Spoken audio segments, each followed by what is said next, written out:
This session, I introduced about 50 bills, about 20 or so this year, and I've got a few that are still in the Senate that I need to get across the finish line for this year.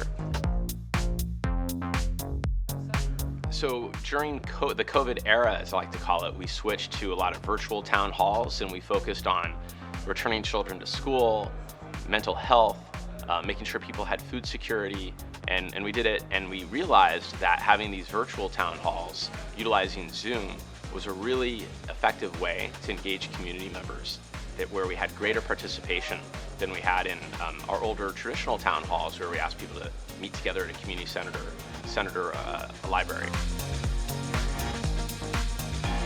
This year I'm serving on about 5 committees. I chair the Select Committee on Food Systems, as well as the committees on Rules, Appropriations, Higher Education, Water, Parks and Wildlife, and Agriculture, and Revenue and Taxation. Can't forget that.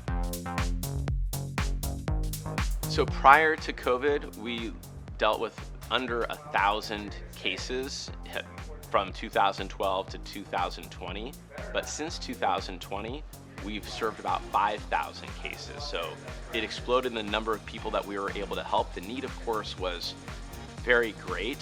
And we also saw that the EDD system really broke down and stopped serving people. And they realized that a place that they can go for assistance is their assembly member. And we were really grateful that they found us and we were able to help. So I'm closing in on my 10th year and final year in the Assembly. There are 2 bills this year that mean a great deal to me. The first is a very personal bill, and probably the most personal bill I've ever introduced, which was just passed on to the governor. It's the Seizure Safe Schools Act, AB 1810. It's to make sure that children who have seizure disabilities in school have volunteers there that are trained and know how to identify seizures and can provide emergency medication. It means a lot to me because I'm a father of a student that has a seizure disability, epilepsy.